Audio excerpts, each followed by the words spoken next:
Okay, this is another thing that was sent to me by Grand Collector.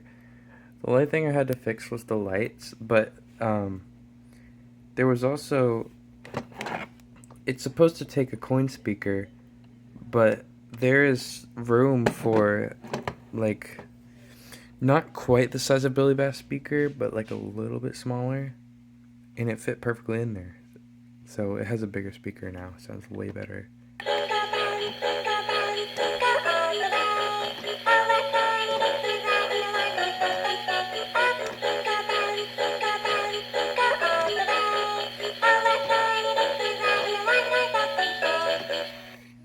Their mouths kind of move.